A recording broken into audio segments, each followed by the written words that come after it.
Vale. Sí, estoy. Gracias, sí, súper bien.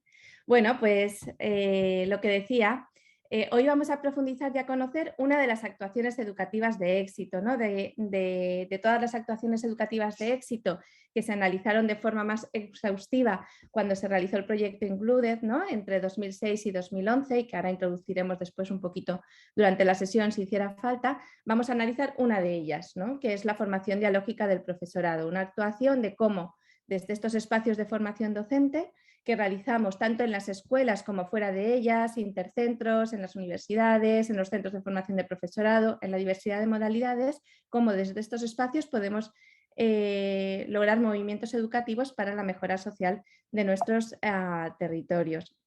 Entonces, más o menos lo que veremos es un poco de qué dice, ¿no?, actualmente pues qué está diciendo el debate internacional al respecto de la formación del profesorado, qué evidencias científicas hay al respecto y cuáles son los criterios clave, ¿no?, que define un espacio de formación del profesorado dirigido al éxito.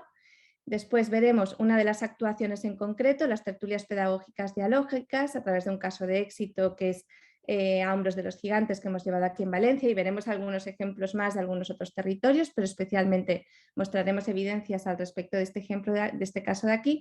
Y por último daremos algunas pinceladas, alguna reflexión sobre la alfabetización científica en la educación, ¿no? Es decir, qué tipos de recursos tenemos y a qué podemos acceder para de verdad mejorar estos espacios y hacer de la escuela un espacio que pueda permitir hacer llegar estas evidencias científicas a toda la ciudadanía sin distinción, no solamente a unas pocas personas. Entonces, al respecto de qué es lo que nos dicen, y yo lo he resumido en cinco puntos, ¿no?, y después podemos debatir más si queréis, ¿no?, pero de toda la literatura científica que existe en temas de formación del profesorado, aquella que es más top, aquella que se ha analizado también desde el estudio de casos exitosos que han dado mejores resultados en diferentes países desde esta formación, cuáles son los criterios en los que más coinciden todas las evidencias que realmente logra que ese espacio de formación sea exitoso. Exitoso para los niños y para las niñas, no solamente para que el profesorado estemos a gusto, sino para que mejore la realidad de estos niños y de estas niñas. Entonces, en primer lugar, uno de los criterios clave y claros, y que ya lo decíamos desde el principio, es que esta formación del profesorado esté basada en evidencias científicas, ¿no? Es decir, en aquellas actuaciones que a nivel internacional se han analizado que dan mejoras en aquello en lo que nos estamos formando, sea para la prevención del bullying, sea para mejorar los aprendizajes instrumentales, las matemáticas, las lenguas, sea para mejorar la cohesión social, para mejorar la atención educativa a los niños con autismo, sea lo que sea, que es lo que internacionalmente se está diciendo que realmente da mejoras, no que es lo que dicen los rumores o las modas, sino lo que los estudios están sacando para dar mejoras. Por lo tanto, nuestra formación se debería de basar en estas evidencias científicas. Otro segundo criterio que se suma a este sería que esa formación del profesorado se evalúe y esté dirigida a la mejora de los resultados, entendiendo resultados desde su amplio espectro, en nuestras comunidades educativas. Es decir, no mejorar tanto, ¿no?, la formación del profesorado por lo que aquí, no sé allí, pero aquí por lo menos se entiende como las encuestas de satisfacción, si te ha gustado, si no te ha gustado, si te lo has pasado bien, el profesorado, sino evaluarla por si realmente esos recursos que hemos invertido, ¿no?, que además son recursos públicos en su gran mayoría, a veces no, pero en su gran mayoría sí, esos recursos que invertimos en formar al profesorado, pues evaluarlos por si realmente se está revirtiendo en una mejora en nuestras comunidades educativas, ¿no?, en los niños y en las niñas. Otro de los criterios que tenemos claro en lo que debería de encuadrar nuestros espacios de formación del profesorado es que contribuyan a lo que se entiende como verdaderos intelectuales, es decir, que contribuyan a dar al profesorado, y esto lo vamos después a analizar un poquito más, ¿no?, pero que contribuya a que el profesorado pueda tener herramientas de autonomía para generar mejoras educativas y sociales, es decir, que sea un espacio de formación de profesorado que permita, ¿no?, construir realmente un lenguaje de la posibilidad para mejorar nuestras realidades sociales a pesar de las dificultades que en muchos entornos en ocasiones tenemos. Que ese espacio de formación sirva para eso, para generar encanto y posibilidad de que realmente lo podemos cambiar.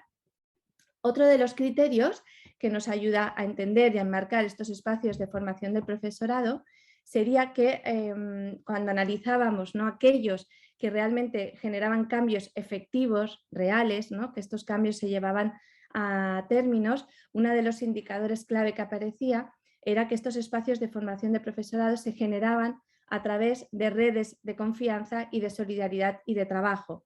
Es decir, que esta formación de profesorado, que a veces se basa más, ¿no?, en transmitir como paquetes de buenas prácticas, por así decirlo, ¿no?, o carpetas de buenas prácticas, pues que no aseguraban que después eso se aplicara y generara mejoras educativas y sociales, ¿no? Entonces tendremos que buscar esos espacios de formación que ayuden a crear estas redes de confianza, que realmente nos ayuden a transferir las actuaciones en las cuales nos estamos formando.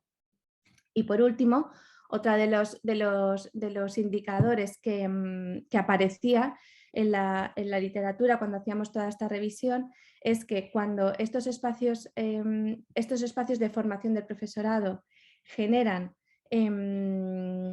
mayor impacto social, en la medida se convierten en espacios que impulsan, ¿no?, líderes pedagógicos. ¿Líderes pedagógicos en qué sentido?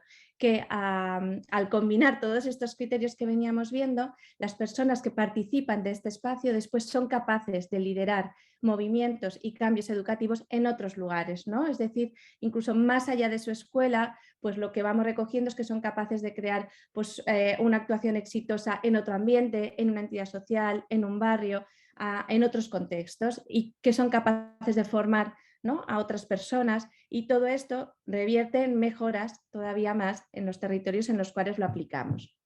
Entonces, nuestra idea a lo largo de toda la sesión será ver cómo realmente estos criterios los mantenemos, ¿no?, los hacemos vivos y los mantenemos reales a través de esta actuación de éxito de la formación dialógica del profesorado. Sobre todo porque en una de las cosas que incidiremos mucho es que, claro, o sea, tenemos que tener un punto de acuerdo, ¿no? Y el punto de acuerdo sería si realmente queremos la formación del profesorado para esa mejora de los niños y de las niñas, ¿no? Y que si realmente queremos darles este derecho, ¿no?, del derecho a la mejor educación posible, pues sabemos actualmente que ha de ir combinado de este otro derecho, ¿no?, que es el derecho a tener acceso a todas las personas, independientemente de su condición social, al progreso científico, también en el campo de las ciencias sociales, también específicamente en lo que nosotros concierne en el ámbito de la educación. Si no, realmente pues planteémonos si estamos trabajando por dar mejoras pues, en lo que a nivel internacional entendemos, ¿no?, con los objetivos clave que nosotros necesitamos para avanzar como sociedades en todos los campos, pero específicamente en la educación. Es decir, lo que yo creo, y que lo habla el diálogo y el debate posteriormente, es que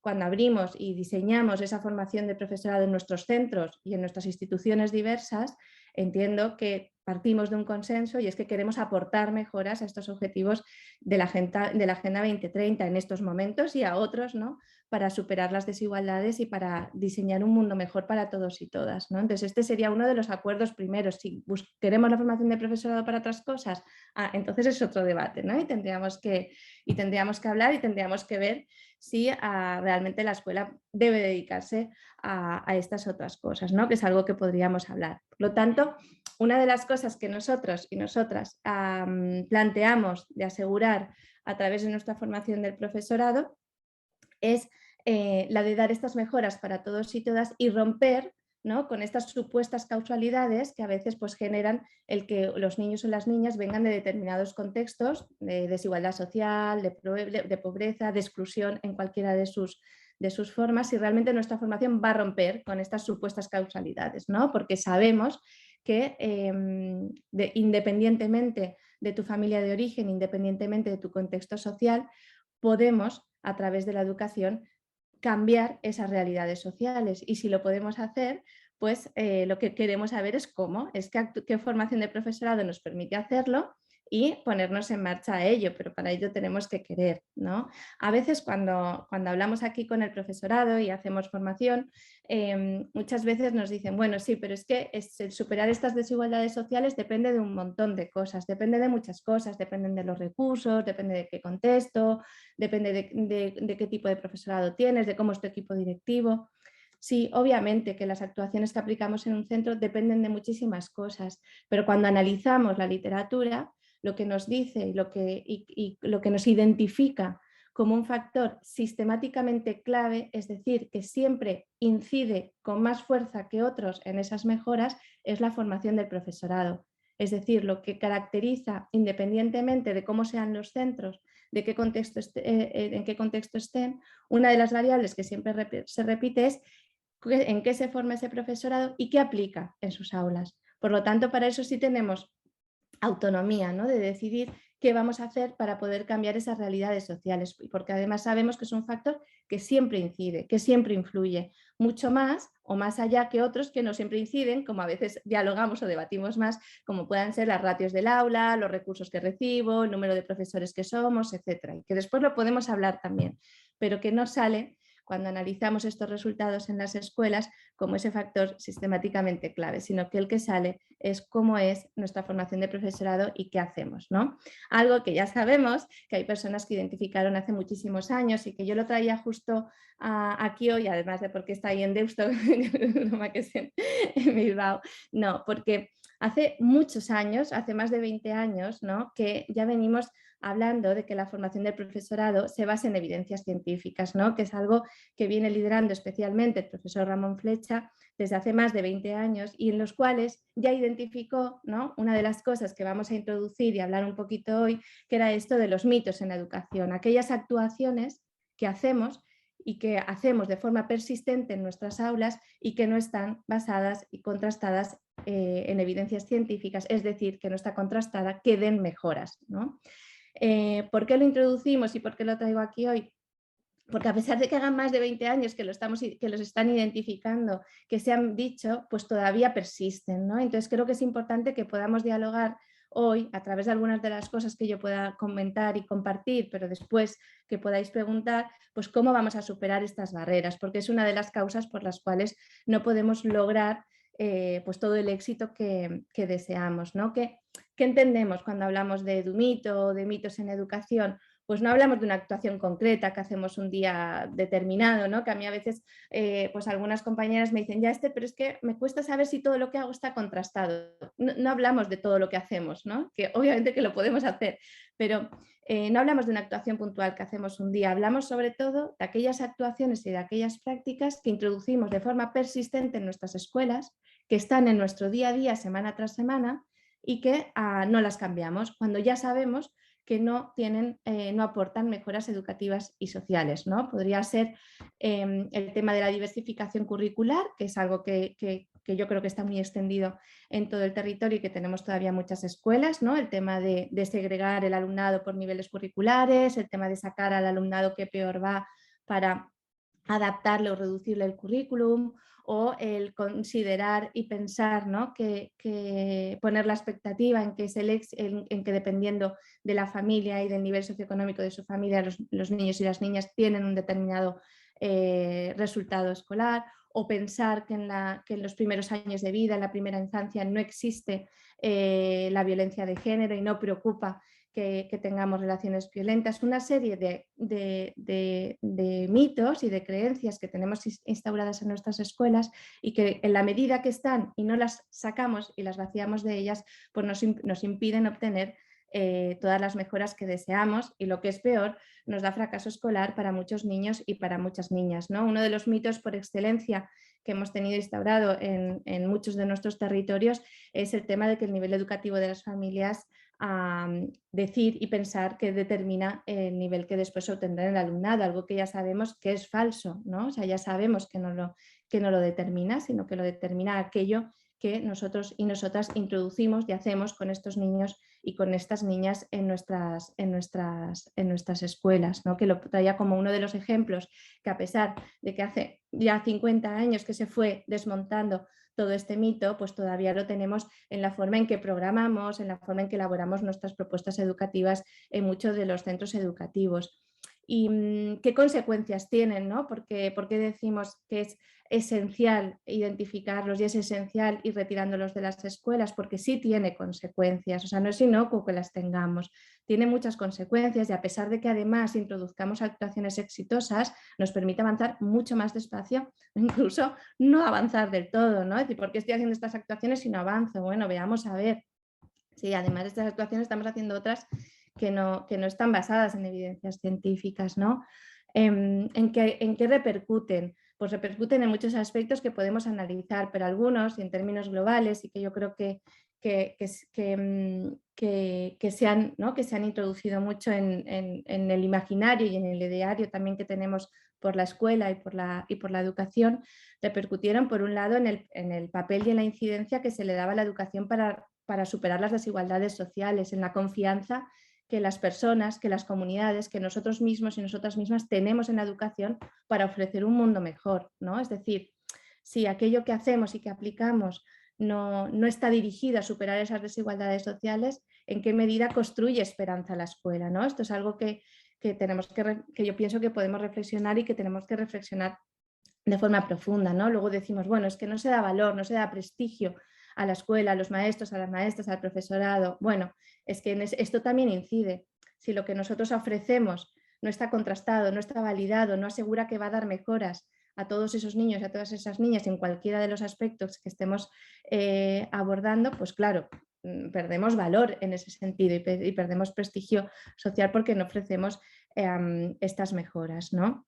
Y por otro lado, otra de las consecuencias que tiene de cara a nuestras comunidades educativas es que ya no es solo lo que como profesorado, ¿no? el valor que se nos da a lo que hacemos, sino que también destruye muchas esperanzas, sueños y fuerzas que otras personas, niños, niñas, sus familias, a pesar de las condiciones difíciles que tienen, ponen para mejorar, ¿no? O sea, cuando decimos y dejamos que se cuele esta idea, ¿no? de que desde la educación no podemos superar esas desigualdades y tal, lo que hacemos es restarles y quitarle esperanza a muchas personas que tienen claro que van a hacer todo lo posible, ¿no? para poder superar esta idea. Por lo tanto, esta es una de las cosas que yo pondría después a debate, ¿no? ¿Somos la escuela responsables y podemos ofrecer mejoras a esas desigualdades sociales? ¿Somos responsables si no lo cambiamos? Sé que hay muchas cosas que inciden en ese contexto, ¿no? Pero somos responsables de hacer todo lo que por nuestra parte nos toca y podemos. Pues bueno, no sé, creo que es una de las cosas que podríamos pensar.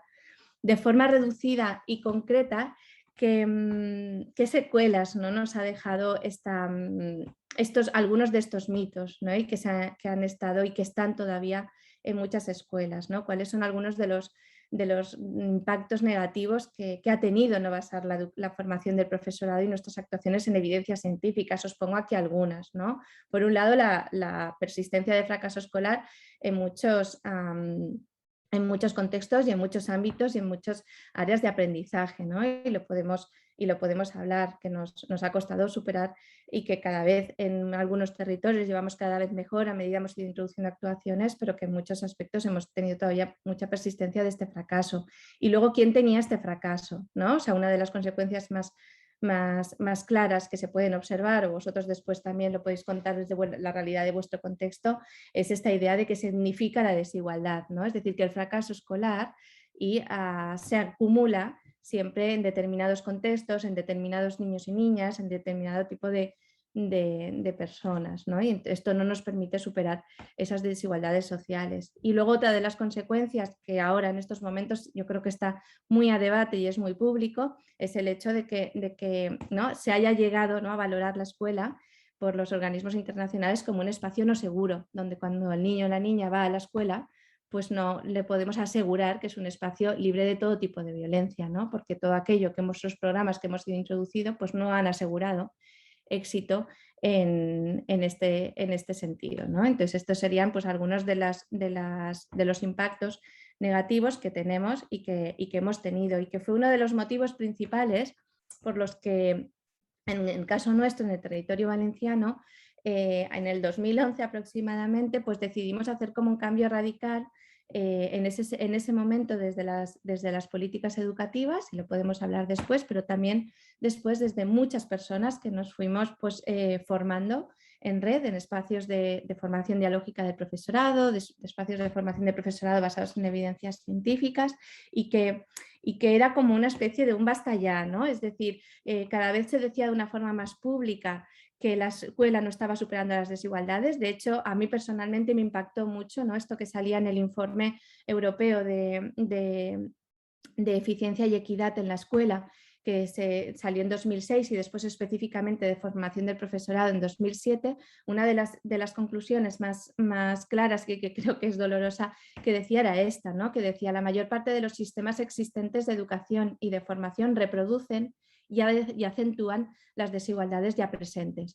Es decir, que si cuando un niño o una niña entra a la escuela, la idea es que salga mejor, ¿no?, y si entran con una determinada desigualdad, pues esta sea más pequeña. Lo que hasta estos momentos estaba consiguiendo la escuela y la educación era mantener esa desigualdad, es decir, como si no hubiera pasado nada, y incluso hacerla más grande, ¿no? Entonces esta fue una de las motivaciones más fuertes por la que dijimos no, o sea, tenemos que por lo menos introducir desde la formación del profesorado todo lo posible que actuaciones revierten esta situación y poder asegurar ese derecho a los niños y a las niñas a que les ofrezcamos la oportunidad de revertir esas desigualdades, ¿no?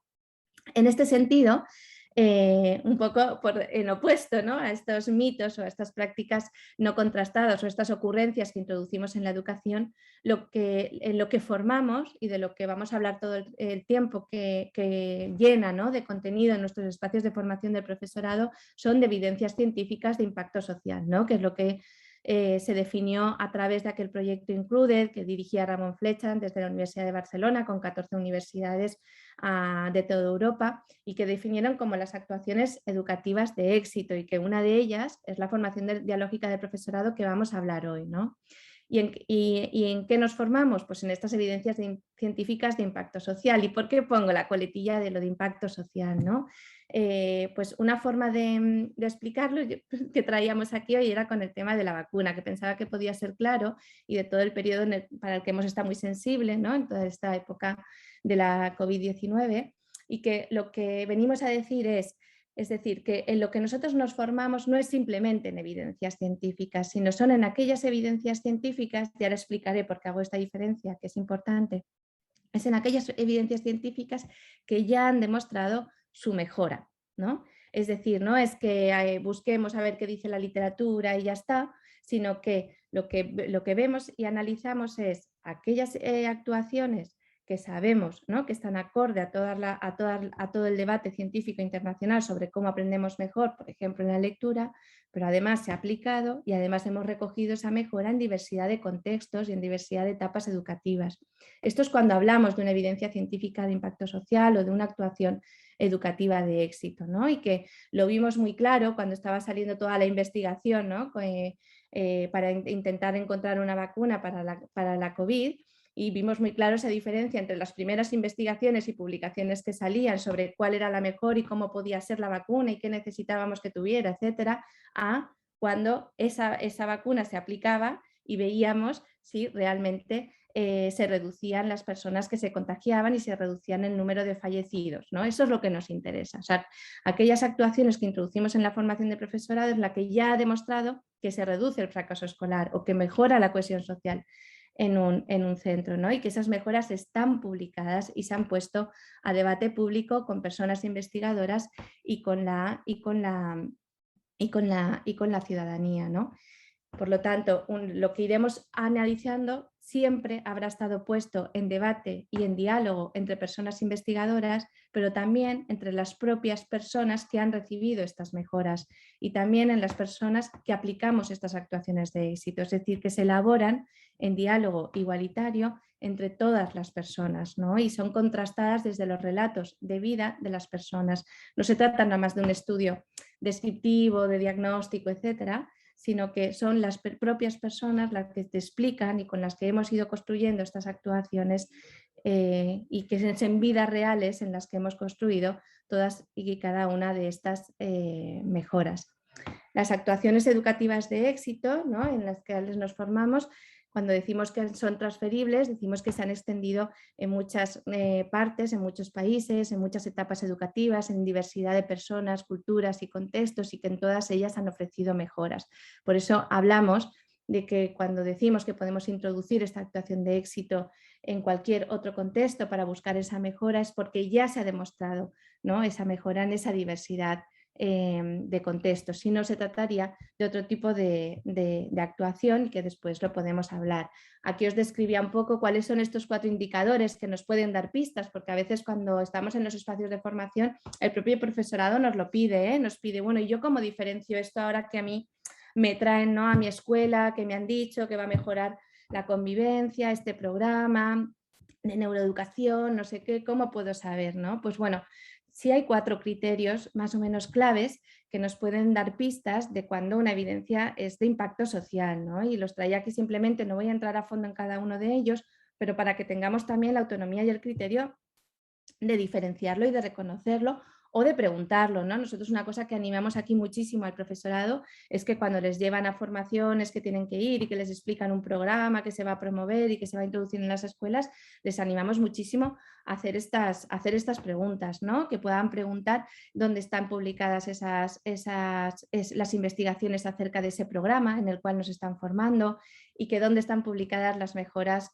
que ese programa ha dado, donde se pueden, pues, reconocer, donde se pueden debatir, donde se pueden dialogar, en qué tipo de revistas, ¿no? Si ha sido en una revista de divulgación o realmente ha sido en una revista científica, si es una revista científica que además ha seguido un criterio abierto de debate, de diálogo, en el que mucha gente ha podido contrastar, ¿no?, su rigurosidad tanto científica como ética. Esto es una de las cosas que animamos cada vez más a la gente a preguntarlo, porque es la única forma también de que vayamos transformando esos espacios formativos, ¿no? Y de que realmente el profesorado pues tenga autonomía y sea un profesorado crítico, ¿no? Y después, pues si queréis, lo comentamos un poco más. ¿Y por qué el fomentar pues este espíritu, ¿no?, crítico? Pues porque lo que consideramos es que la innovación en la educación puede dar un giro más allá, ¿no? Es decir, hasta ahora muchas veces se está entendiendo innovación pues como casi cualquier cosa que sea distinta y que aporte algo distinto a lo que yo hacía el día anterior, pues ya lo consideramos como algo que es innovador, ¿no? Porque es distinto, porque he cambiado de colores no sé qué, o porque utiliza un programa no sé cuántos, ¿no? Pero esto no es como en su origen se define la innovación, ni cómo se define en el resto de las disciplinas, ¿no? O sea, cuando definimos innovación y es a lo que nosotros queremos dotar de sentido pleno, ¿no?, es cuando realmente introducimos un cambio, una actuación con la cual aseguramos mejoras en lo que en ese momento estamos persiguiendo, no cuando introducimos un cambio, ¿no? Una innovación es un cambio para mejorar y podemos demostrar esas mejoras, ¿no? Entonces, esas otras actuaciones de las cuales no lo sabemos, no lo consideramos innovación. De hecho, dependiendo cómo se lo contemos a las familias, lo consideramos un engaño, ¿no? O sea, por lo menos lo pongo a diálogo, porque no, ahora vamos a introducir un cambio, vamos a cambiar en toda la etapa, vamos a introducir un programa, pero ¿dónde están esas mejoras ya vistas y claras? No lo llamemos innovación, llámalo que es algo que te apetece, pero y díselo hacia las familias y díselo de forma clara, ¿no? ¿Por qué es importante profundizar un poco en esto, ¿no? Y enseguida pasamos un poco a definir cómo es ese espacio de formación dialógica? Pues porque yo creo que, y también me lo decís después o lo dialogamos, un peligro en el que estamos ahora, o por lo menos aquí lo hemos detectado, es que empieza a estar como de moda hablar que algo se basa en evidencias científicas, ¿no? O sea, actualmente tú miras en redes sociales y entonces hay personas que quieren defender sus ideas, pues te dicen, te añaden la coletilla de basado en evidencias científicas, o vas a un programa de formación y te lo ponen, pero claro, tenemos que asegurar que eso es cierto. O sea, que esas evidencias científicas no son las que esa persona dice, sino que son las que están recogidas en las publicaciones internacionales, en las revistas científicas, en el debate público internacional. Entonces, los espacios de formación dialógica del profesorado que creamos nos ayudan a identificar eso, ¿no? Porque un profesor o una profesora me podría decir, es que a mí me cuesta mucho, yo no puedo, o sea, yo veo una cosa en red, me dice que está basado y yo me lo creo, ¿no? ¿Cómo puedo asegurar eso? Pues ahí vamos a ver diferentes herramientas para poderlo buscar, pero además ese propio espacio de red de formación, sea en mi centro o sea intercentros, nos permita ayudarnos los unos a los otros a buscarlo, ¿no? Y en estar en coordinación y en colaboración con la universidad y que nos puedan ayudar a discriminar estas evidencias científicas, o incluso hacemos talleres para que el propio profesorado pues lo pueda buscar, ¿no? Es decir, porque lo que nos interesa es lo que veníamos hablando ahora, ¿no? Es decir, que realmente las evidencias científicas no es lo que dice este Roca o lo que dice otra persona, ¿no? De mi universidad o mi compañero de departamento, es lo que realmente está demostrado y está publicado y está abierto a debate público, y hay personas que han recibido esas mejoras y esas mejoras se han extendido a diferentes territorios, ¿no? Entonces, pues bueno, una de las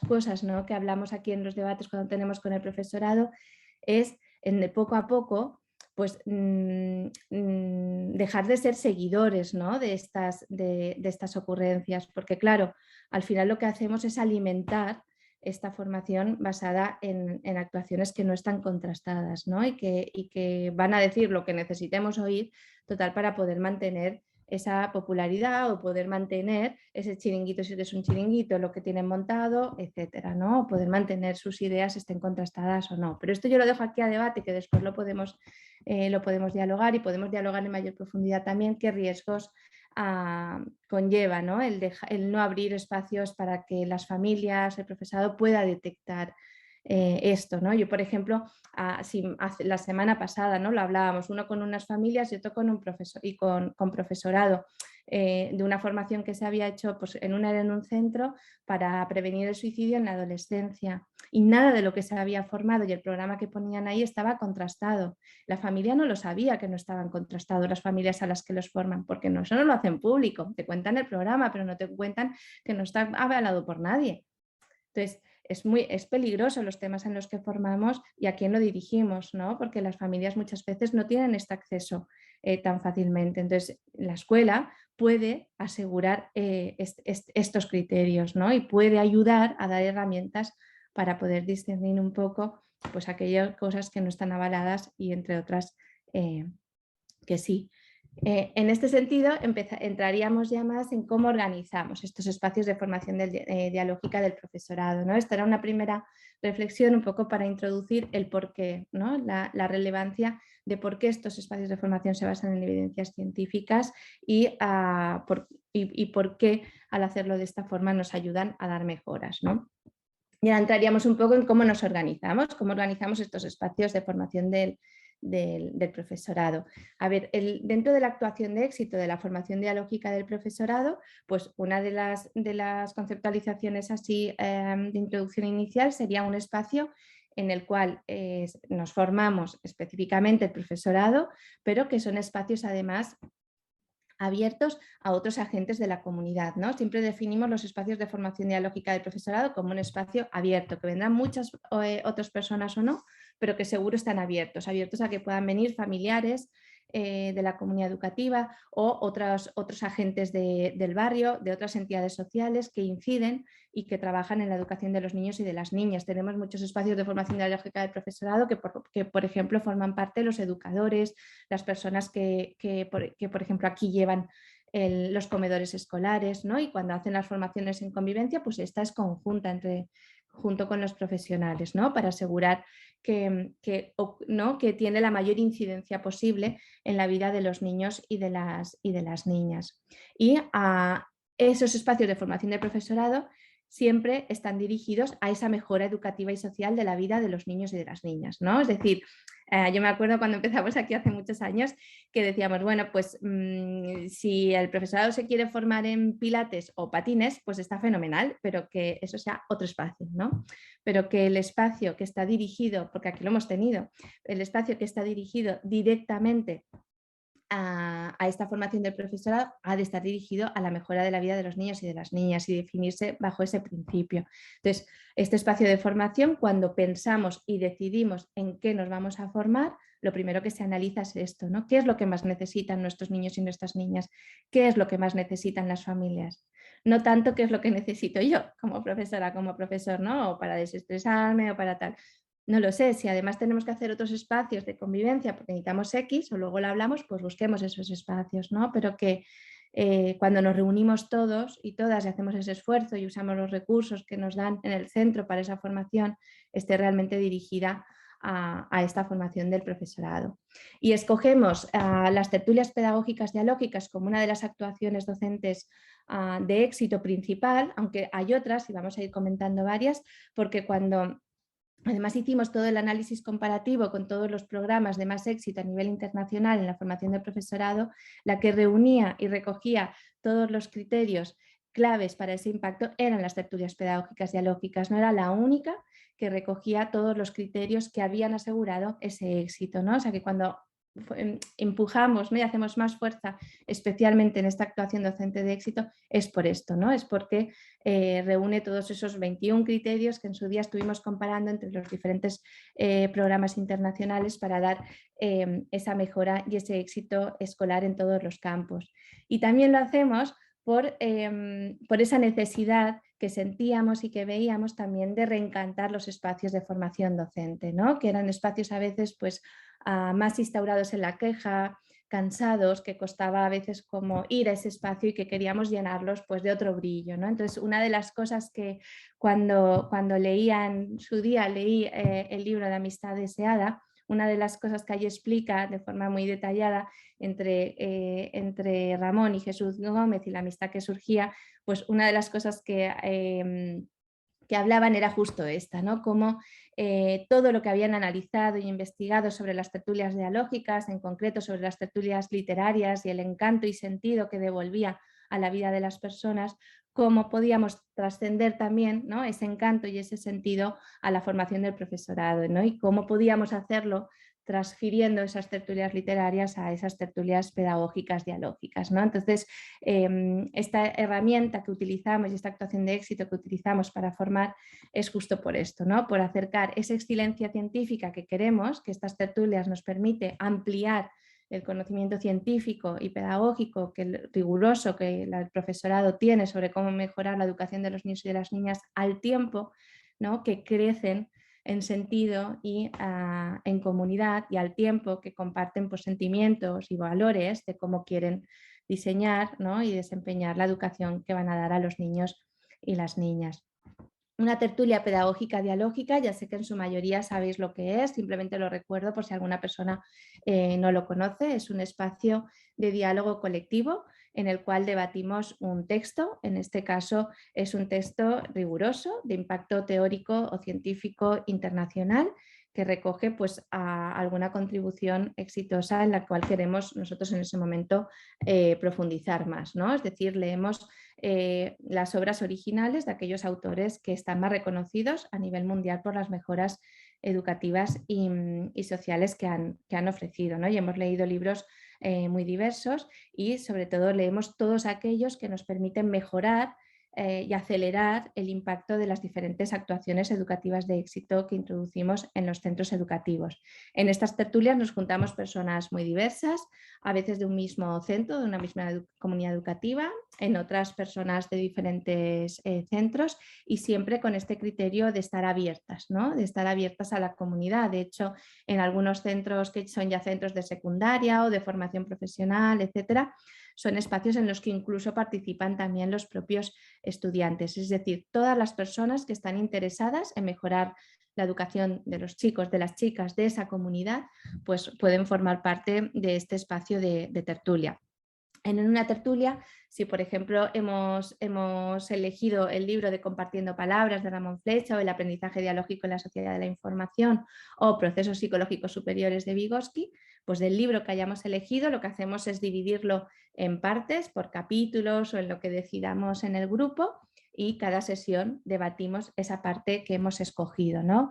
Y la debatimos siempre con el libro en la mano, ¿no?, que decimos, porque una cosa que nos costaba muchísimo en Valencia al principio era debatir con el libro en la mano. Todo el mundo traía el libro bajo el brazo y hablaba, ¿no?, de lo que le gustaba de la educación o no le gustaba de la educación, y sobre todo hablaban de lo mal que lo hacía el gobierno.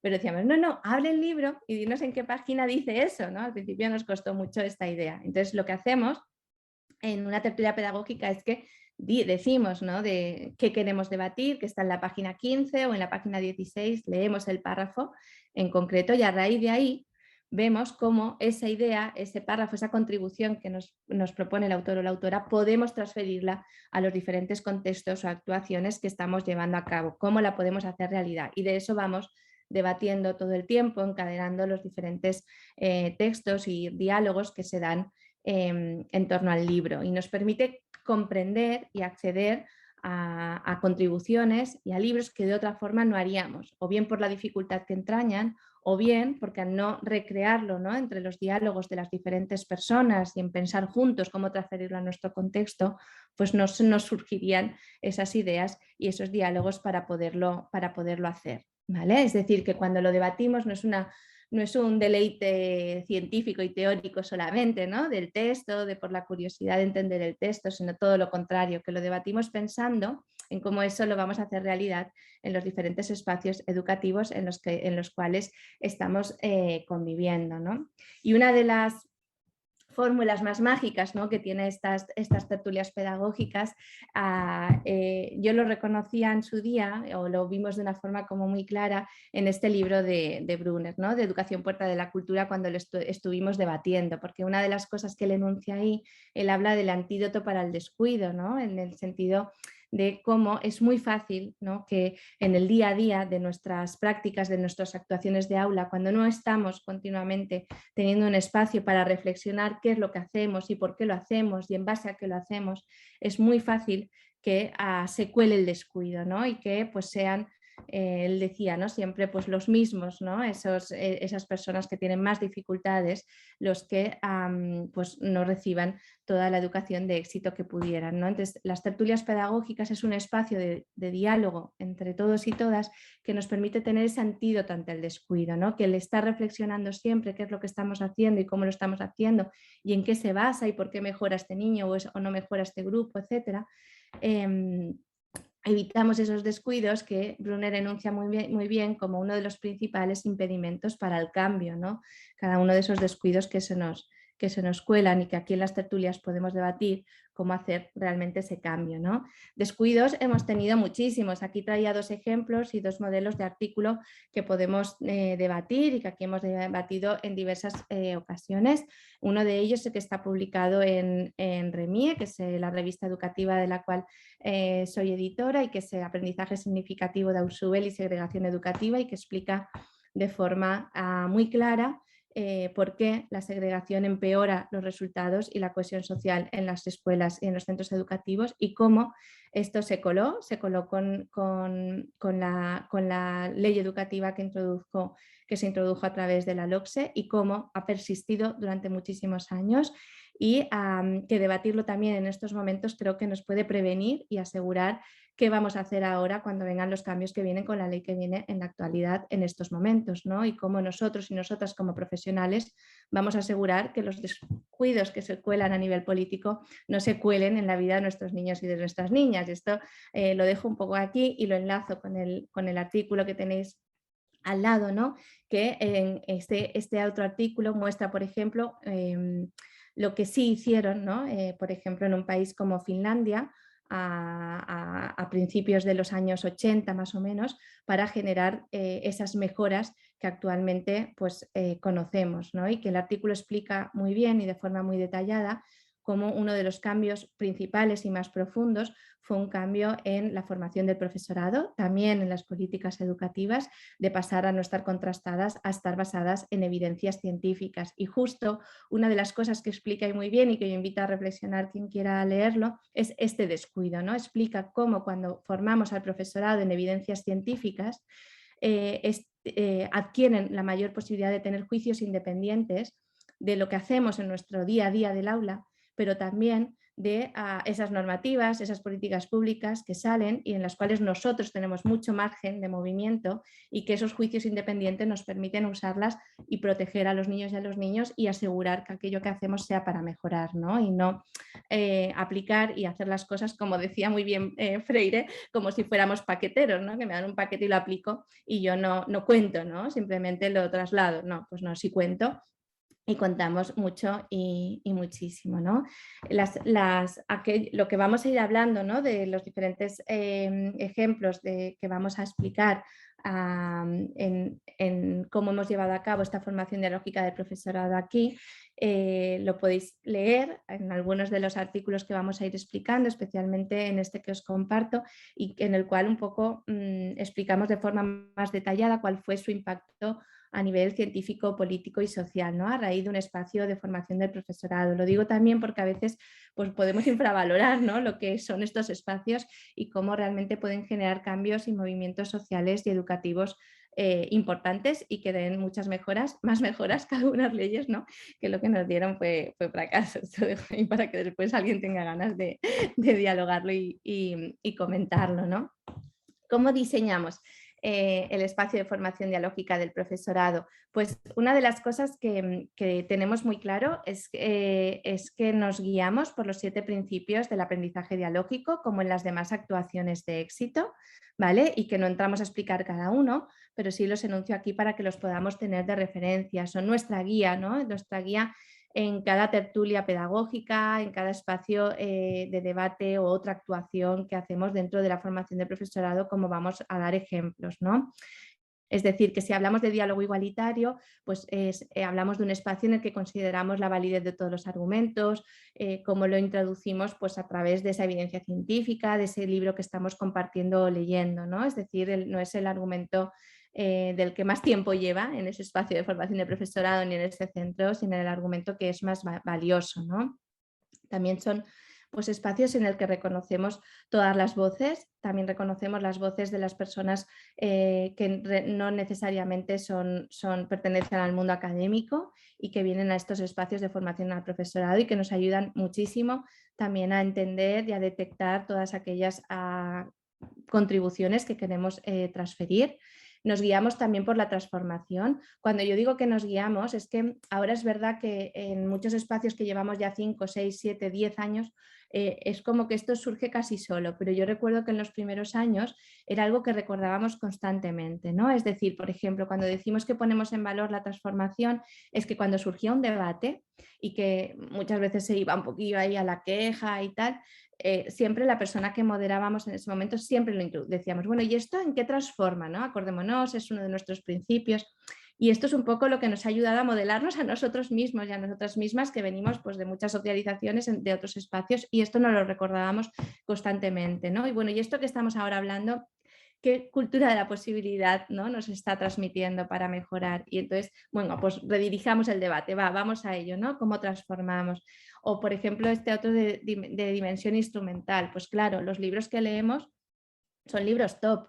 O sea, y son las obras originales, no se nos ocurre coger un resumen de un libro, ni un resumen de un artículo de tal, no, o sea, leemos las obras originales o leemos los artículos de investigación de forma directa. ¿Por qué? Porque si nos estamos juntando 100 personas, 60 personas, 30 personas, 20 personas a debatir un texto, pues ya cogemos aquel que necesitamos a todas esas personas para entenderlo y para profundizar en él, ¿no? Para leer otra cosa así más de divulgación y tal, pues ya lo puedo hacer yo sola, ¿no? Pero a lo mejor si me leo Procesos psicológicos superiores de Vygotsky yo sola, pues no alcanzo, ¿no? No lo entiendo, o lo entiendo pero no sé cómo recrearlo en mi escuela. Entonces, los textos y el nivel de aquello que cogemos para debatir en estos espacios es siempre teniendo muy en cuenta un alto nivel de dimensión instrumental, ¿no?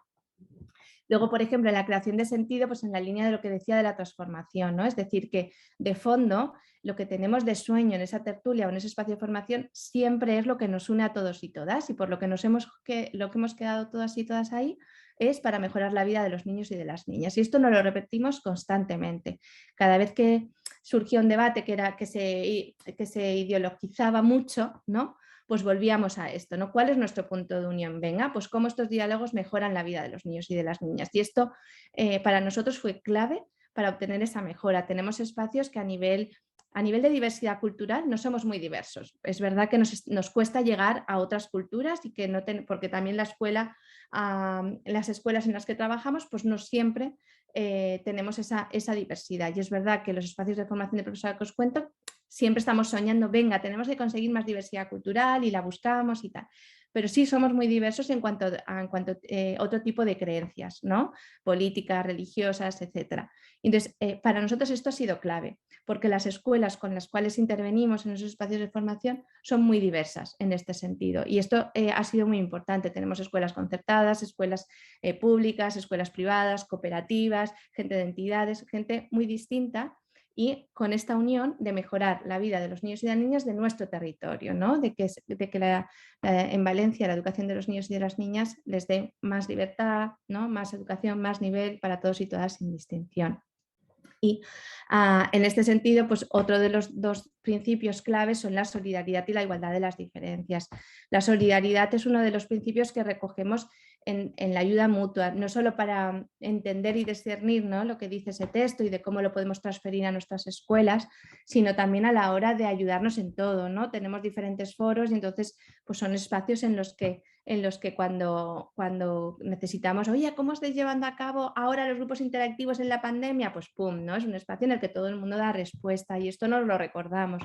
Nos recordamos que sabemos que es parte de la clave, ¿no? Porque lo sabemos y es uno de los criterios que he introducido al principio, ¿no? Que esa solidaridad es clave para mejorar en un territorio, ¿no? Y en la igualdad de las diferencias es esta idea de que cuando debatimos en la formación de profesorado siempre estamos pensando en cómo llevamos la mejor educación posible a todos los contextos y a todos los niños y niñas, ¿no? Entonces, por ejemplo, hace 3 o 4 años me acuerdo que detectamos que en los diferentes temas y lecturas que estábamos trabajando, pues estamos dejando un poco de lado estudiar a los niños y a las niñas que vienen de la marginación social, de la pobreza, y entonces nos acordamos, como siempre estamos revisando estos 7 principios, si en nuestro espacio de formación están a tope, están vivos, pues nos recordamos, bueno, no, nos estamos dejando de lado el profundizar en cómo vamos a través de la educación a sacar la gente que está de la exclusión social, y abrimos una comisión adrede para analizar estos temas y hacer tertulias en estos temas, etcétera. O sea que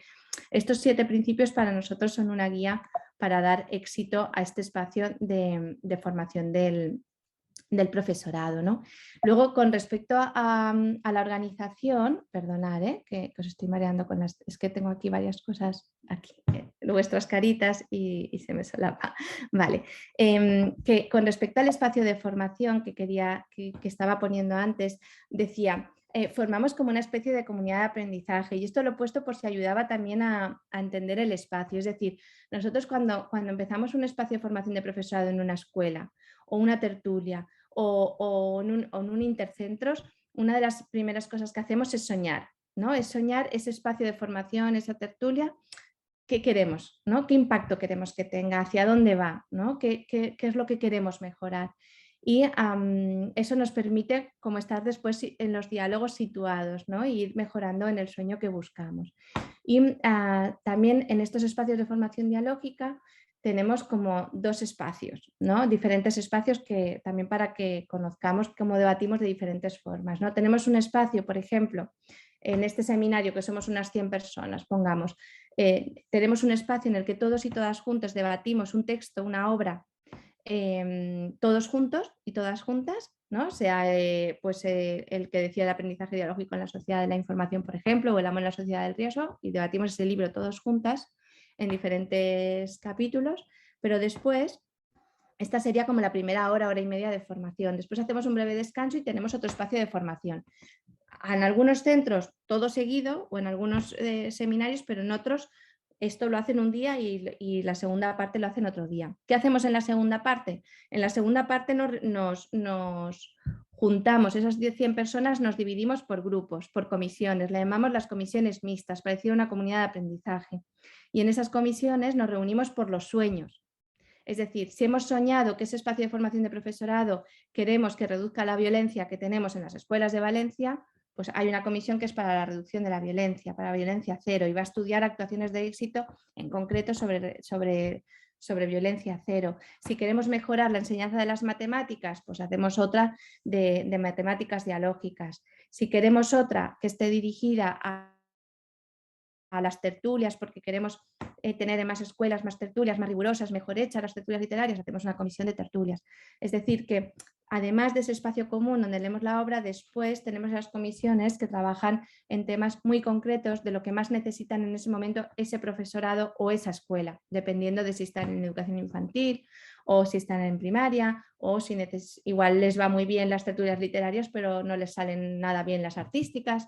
Dependiendo de lo que necesitan, tenemos ese otro espacio.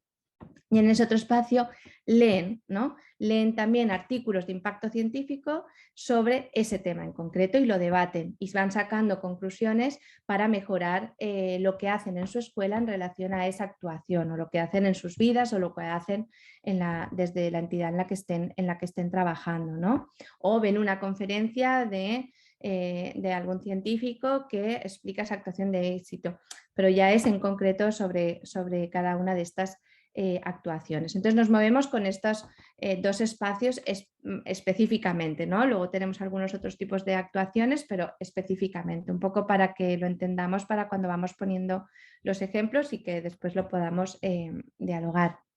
Entonces, en este sentido, yo una de las cosas que había pensado ahora era como ir definiendo estos espacios desde como los criterios que nos aseguran que esa actuación de formación del profesorado sea exitosa, ¿no? Es decir, que en la medida cumplimos estos criterios, nos dan más éxito, ¿no? Y lo vamos a hacer poniendo ejemplos de estos espacios de formación de profesorado para entenderlo, ¿no? Y para también darlos de sentido, ¿de acuerdo?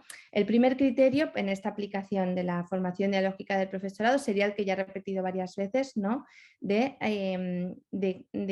su objetivo sea siempre la mejora de la educación de las niñas y de los niños. Yo creo que esto ya nos protege muchísimo, ¿no? De que ese espacio de formación y el contenido de lo que vamos a trabajar solo sea sobre algo que va a mejorar esa educación de las niñas y de los niños y que nos une a todos, a papás, mamás, estudiantes, porque a todos nos preocupa esta mejora de la educación de los niños y de las niñas, ¿no?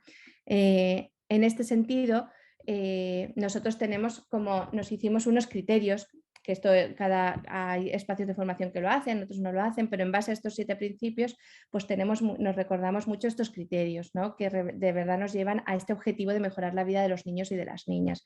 Pues sea, por ejemplo, había uno, es una tontería, pero teníamos un criterio muy claro, que era el de que ese espacio de formación sea un espacio de alegría y de ilusión por la educación, ¿no? Y lo pusimos porque tuvimos una época de muchas manifestaciones aquí, muchas protestas y todo el mundo estaba siempre con la queja y el gobierno y el gobierno y el gobierno. Y al final dijimos, bueno, y pusimos este criterio por consenso y entonces nos lo recordábamos porque a veces venía uno de muy mal humor y nos empezaba a contagiar y alguien le recordaba, oye, que nuestro primer criterio era el de aprender con alegría.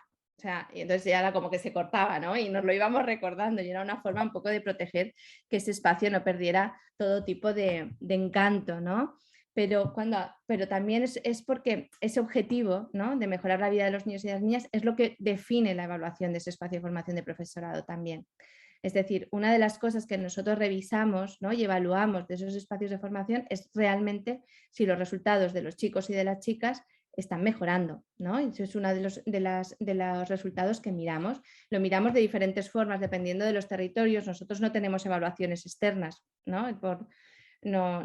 Aquí no las quieren aplicar. Pues bueno, no tenemos estas evaluaciones externas, pero hacemos otras, ¿no? Entonces, bien sea por las evaluaciones externas, bien sea por las evaluaciones del propio centro, elaborando puntuaciones directas, ¿no? Es decir, viendo la mejora, no miramos solo totales, qué resultados tenemos, sino vemos si realmente estamos mejorando. Si queréis, después esto lo hablamos más, ¿no? Y miramos también si estamos mejorando, ¿no? En función a nuestro nivel de lo que se conoce como el nivel DISEC, de nuestro nivel socioeconómico, es decir, nosotros miramos si esos centros educativos están dando mejoras por encima de la media de lo que se entiende para lo que estamos obteniendo en nuestro territorio para los centros que pertenecen a ese índice socioeconómico y vemos si lo superan como una cierta medida, ¿no? De inclusión social, de que estamos superando desigualdades, a pesar de venir de un contexto más bajo, que estamos dando resultados por encima de la media que están estipulados para este contexto. Esto sería uno de los indicadores clave de cara a evaluar los resultados que tenemos en nuestros centros educativos, ¿no? Miramos también, por ejemplo, a nivel de centro. Ellos, una de las cosas que, por ejemplo, uno de los centros evaluaba de forma muy clara era que desde que formaba parte de ese espacio de formación de profesorado, habían ido transfiriendo las actuaciones de éxito a las diferentes áreas de su centro, ¿no? A las diferentes áreas del currículum, la matemáticas, la lengua, inglés, pero no lo habían transferido todavía a todas las áreas. Y una de las cosas que, por ejemplo, evaluamos y se vio claro 3 años más tarde, era cómo estaban mejorando todas las áreas en las cuales habían transferido esas actuaciones de éxito y cuáles no. Por lo tanto, una de las necesidades que se vio en ese espacio de formación del profesorado era cómo incluíamos, ¿no?, contenidos y formación para poder introducir actuaciones que se transfirieran a estas otras áreas en las cuales no estuvieran habiendo mejoras de resultados, ¿no?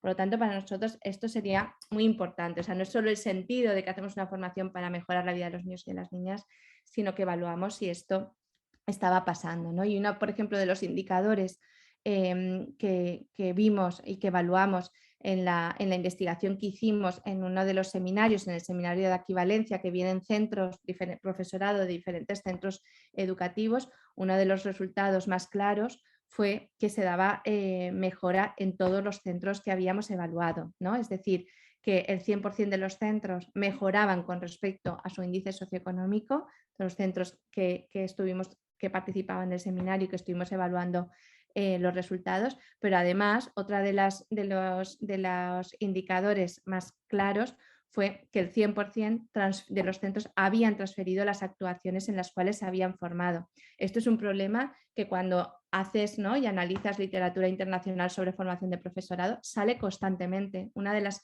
problemas más graves que sale es que la gente se forma en cosas, y en un montón de informes también lo declaran, se forman en cosas que luego no aplican, ¿no? Y a veces algunas encuestas de satisfacción que digo yo ya anda un paso adelante y te preguntan, ¿lo aplicarás? Y años más tarde te llega la encuesta y te dicen, ¿lo has aplicado? Y normalmente muchas de estos otros espacios, ¿no?, más puntuales que tenemos no se aplican, no hay transferencia de lo que te formas a lo que haces, ¿no? Entonces para nosotros este era un indicador muy importante, que realmente la gente que viene después transfiere, ¿no? Y esto es uno de los datos que recogemos y que creo que sería uno de los datos importantes a recoger en estos espacios de formaciones que vayamos abriendo, ¿no? Este como uno de los criterios, ¿no? El objetivo es la mejora y medimos esa mejora, tanto si transferimos las actuaciones de éxito como si hay mejora de resultados. Otra de los criterios claros de ese espacio de formación del profesorado es que obviamente no nos formamos en cualquier cosa, nos formamos en actuaciones educativas de éxito. ¿Por qué? Porque sabemos que son las que a nivel internacional más mejoras educativas y sociales están dando, y lo que hacemos en ese espacio de formación es profundizar en cada una de ellas, en cómo transferirlas con mayor calidad y con mayor éxito. Eso es en lo que nos formamos. El profesorado va eligiendo qué es lo que necesita, qué es lo que necesita leer, sobre qué actuación necesita leer más para profundizar más, pero tenemos muy claro el criterio. Por lo tanto, cuando en los primeros años hacíamos esta fase del sueño y de decidir en lo que nos íbamos a formar, pues claro, al principio salían muchas cosas hasta que fuimos, ¿no?, también cambiando esta cultura, ¿no?, de formarnos en cualquier cosa que viene. Y poco a poco fuimos teniendo cada vez más claro desde el principio, ¿no?, que en estos espacios nos formamos siempre en estas actuaciones contrastadas, ¿no? Entonces, en la formación dialógica del profesorado les permite profundizar en, vale, sé lo que es una tertulia literaria dialógica, pero por ejemplo un año estuvieron analizando, leyendo los 3, 4 o 5 artículos científicos que vieron que profundizaban más en cómo moderar esas tertulias literarias dialógicas para que sean exitosas, ¿no? Entonces un grupo de 15 profesores y profesoras estuvieron debatiendo estos textos y extrayendo claves para moderar de la forma más exitosa posible una tertulia literaria para que diera los mejores resultados. Esto es lo que hacemos cuando decimos de profundizar en las bases científicas de cada actuación de éxito, ¿no? Y estas claves que sacan, pues después se la comparten con todos los demás profesores y profesoras para que todos, ¿no?, más allá de los de esa comisión, puedan beneficiarse de ese conocimiento que hemos aprendido. Estos son algunos de los libros que hemos leído, muy poquitos, ahora ya hemos leído muchísimos más, ¿no? Aquí siempre pongo unos pocos, pero bueno, estos son los libros que leemos como en la tertulia grande para ir profundizando en las bases teóricas y científicas que respalda cada una de las actuaciones educativas de éxito, y después, por ejemplo, en estas comisiones más específicas son en las que leemos, pues vamos seleccionando los artículos de mayor impacto científico sobre cada una de las actuaciones de éxito para poder dialogarlos y profundizar en ellos, ¿no? A veces me preguntan, ¿y de dónde los saco? ¿Dónde los busco? Pues bueno, los tenemos cada vez más fácil y a más acceso, ¿no?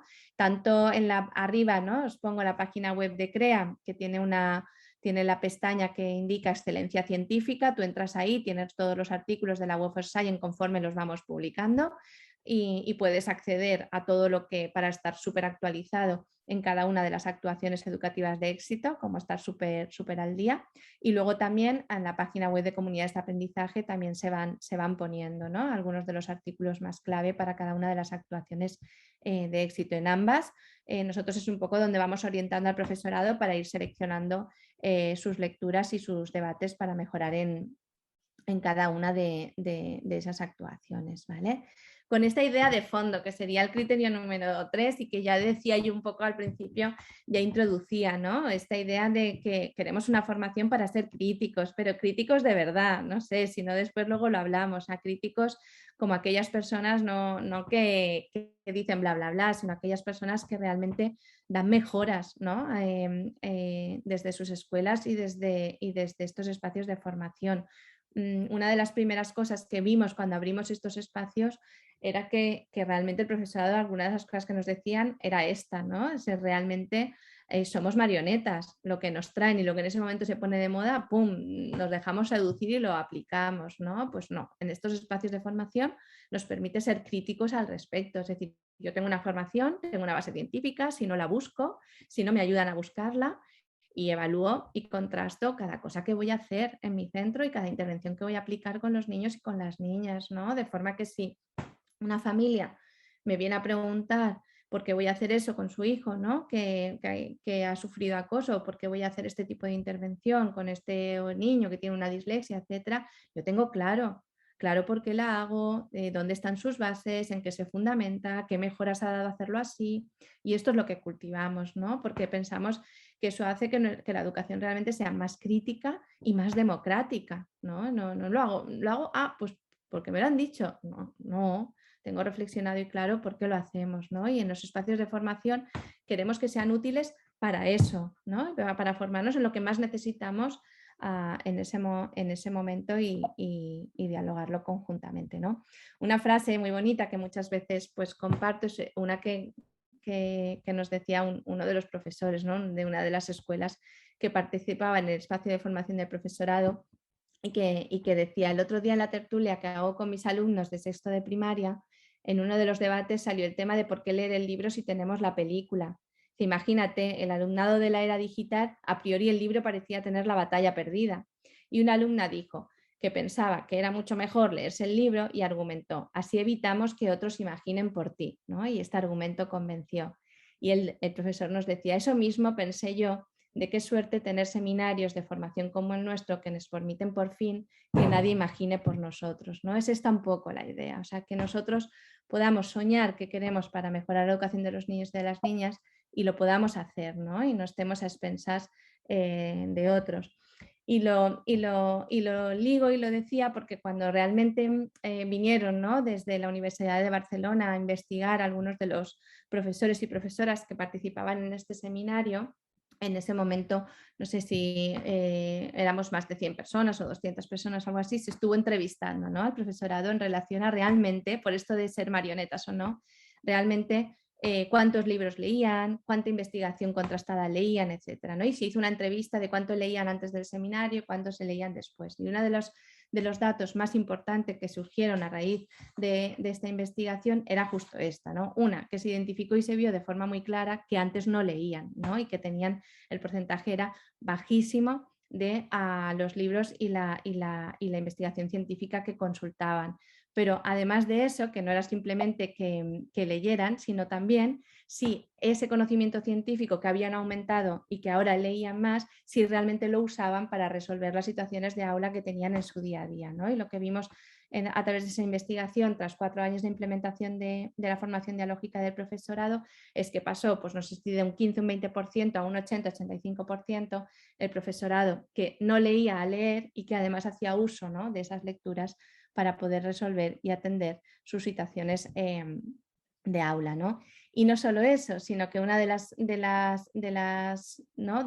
éxitos también y de los impactos que observamos con esto de dejar de ser marionetas para realmente ofrecer una mejor educación y una educación más crítica, es cuando te surgen las dificultades, ¿no? O sea, cuando en algunos de los centros y de los profesorados que venía al seminario trabajaba con niños y con niñas de educación especial y querían que formaran parte de los grupos interactivos, de las tertulias, venían también personas de un centro de educación especial y al principio es verdad que costó, ¿no? Pero se hizo una comisión específica que iba a leer cómo transferir esto, estuvimos leyendo todas las investigaciones que el CREA tenía al respecto, que había ido liderando diferentes personas, estuvimos leyendo los proyectos y leyendo específicamente y ahora esto, ¿cómo lo hacemos? ¿No? Con este niño que tiene un autismo, con este niño que tiene una hiperactividad, con este niño con cualquiera de las necesidades educativas especiales. Estuvieron 3 o 4 años haciendo, ¿no? Lecturas a fondo, ir sacándose como indicadores para hacer esta transferencia de estas actuaciones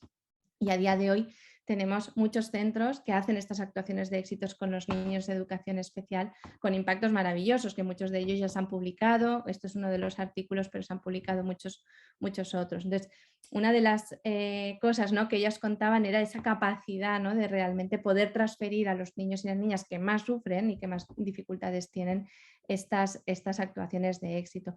Pero es algo que esto lo empezamos a hacer en 2011-2012, pero es algo que también hemos vivido ahora cuando vino el confinamiento. Es decir, estos espacios de formación que enseguida se pasaron a la virtualidad, claro, ya están acostumbrados, ¿no?, a que viene una dificultad, buscamos las evidencias y vamos a resolverlo. Entonces, cuando vino el confinamiento, esa sinergia se mantuvo, ¿no? Es decir, bueno, ¿y ahora qué?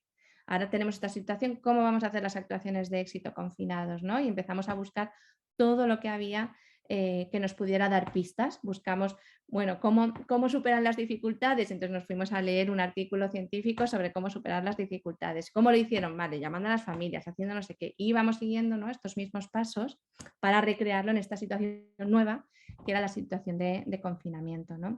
Entonces vimos la posibilidad de superar, ¿no?, de estas dificultades y de sentirte realmente útil en un momento tan duro como fue el momento del confinamiento, pero también una de las cosas que decía el profesorado era cómo, ¿no?, el tener estos espacios y el ir aplicando estas actuaciones de éxito y tener ya esta práctica, ¿no?, de estar buscando las evidencias científicas, repartirlas con las familias, tener estos espacios más democráticos, más abiertos, les había protegido cuando hubo que hacerlo en este momento del confinamiento, ¿no? Porque claro, de repente tener que formar comisiones, tirar de las familias en un espacio de virtualidad, cuando ya eso lo tienes, ¿no?, aunque era en un espacio de presencialidad, pues poderlo crear en ese momento fue mucho más fácil que si no lo hubieran tenido, ¿no? Y es uno de los impactos que ellos nos contaban, ¿no?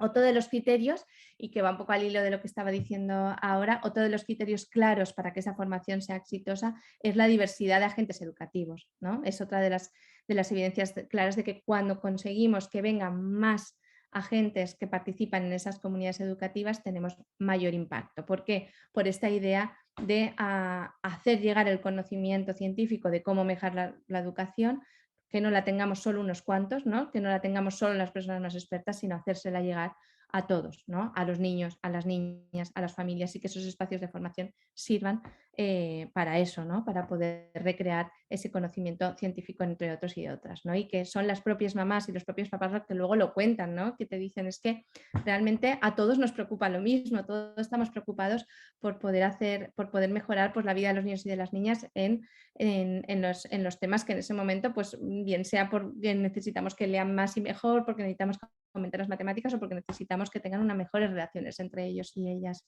Entonces, en ese espacio, las familias encuentran un lugar donde también pueden acceder a ese conocimiento que de normal en otros espacios solos y solas no pueden, ¿no? Y que en ese diálogo que se da entre todos y todas ellas y ellos se sienten que forman parte y se produce una mayor transformación desde diferentes contextos y agentes educativos, ¿no? En este sentido, pues estos espacios de formación en ocasiones también los hacemos con estas tertulias directamente con conferencias de personas expertas y que abrimos a todos los agentes, y que puede ser también una forma de formarnos entre todos y todas, ¿no? Que tenemos estas tertulias pedagógicas en las que leemos los textos, pero también estos otros espacios en los que podemos acceder al conocimiento científico de otra forma y abrir debates intensos al respecto, ¿no? Esto, una de las claves que analizamos y vemos cuando abrimos estos espacios a la diversidad es que, claro, no se trata de que es un espacio para el diálogo y que cualquier interacción cuenta, ¿no? Sino que, claro que cuentan todas las voces, pero que buscamos constantemente este diálogo igualitario para que realmente todas las voces se puedan incluir. Es decir, que en la medida que logramos y que vamos hablando y que vamos repitiendo y que nos vamos recordando, ¿no? Ese espacio que se crea para todas las voces, que cuantas más voces mejor, en un clima de solidaridad, es cuando vemos que hay un mayor impacto en las transformaciones que se dan en los diferentes contextos. Y es verdad que a veces nos ha costado, ¿no? Porque la gente me dice, ya, pero es que, ¿cómo hacéis, no? ¿Cómo hacemos para incluir todas las voces? Pues usamos muchos detalles y muchas pistas y después lo podemos comentar y lo podemos hablar, ¿no? Pero estamos atentos los unos a los otros y nos lo decimos y nos lo recordamos. Oye, aquella chica que viene todos los días con el libro súper subrayado, pero no se anima a hablar, va, venga, a ver, ¿quién le puede decir para que mañana se traiga algo preparado?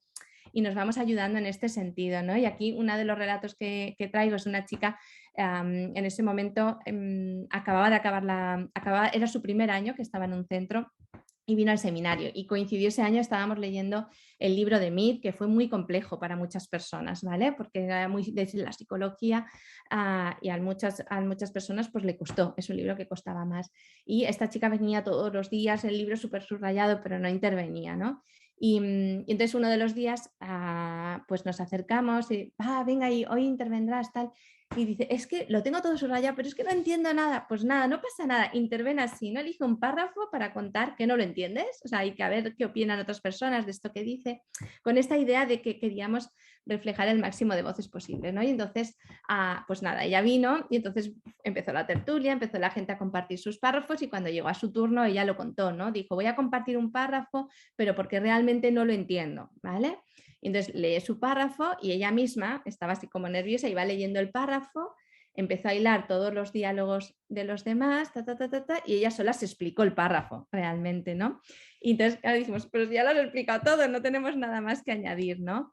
Y claro, ella en ese momento ella dijo, claro, es que con todos los diálogos que han surgido aquí, ahora sí, ¿no? Ahora sí lo entiendo, aquello que yo me había subrayado en casa que no entendía. Claro, esto es posible cuando realmente hay ese diálogo igualitario, que estamos todo el rato con el libro en la mano, cuando estamos queriendo que todos los demás hablen, ¿no? Con esta mirada de las altas expectativas, y hay un clima de solidaridad. Si no, es difícil que se den estas cadenas de diálogo para poder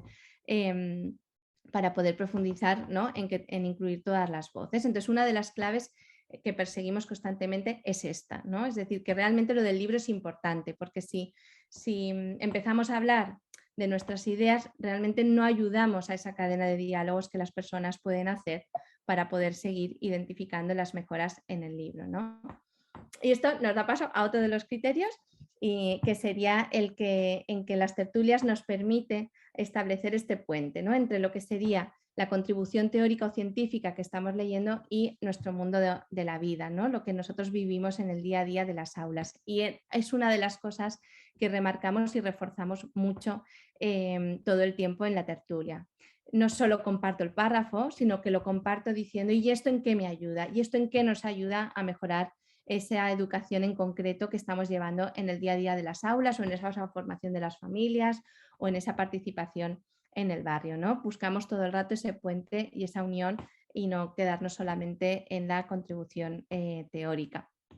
Otro de los criterios que hace, ¿no? y que asegura el éxito de ese espacio de formación del profesorado sería también la búsqueda entre la transformación personal y la coherencia profesional que ofrecemos a los niños y a las niñas en las escuelas, ¿no? Es decir, si sabemos por la investigación existente que los niños y las niñas aprenden mucho más de lo que hacemos que de lo que decimos, pues utilizamos este espacio de formación de profesorado para que se puedan dar estas transformaciones, ¿no? Entonces, en la medida que vamos compartiendo los diferentes textos, ¿no? Y la gente habla, ¿no?, de lo que a ellos más les cuesta, no les cuesta, hacen en su día a día, vamos asegurando y vamos buscando también esta transformación personal y esta coherencia en todo lo que hacemos. Especialmente esto lo vimos muy claro cuando estuvimos leyendo El amor en la sociedad del riesgo y muchos de los artículos que hemos leído para la prevención de la violencia, con estas reflexiones, ¿no?, que íbamos añadiendo de cómo acercábamos esa forma de hacer educación con los niños y de las niñas también más a nuestro hacer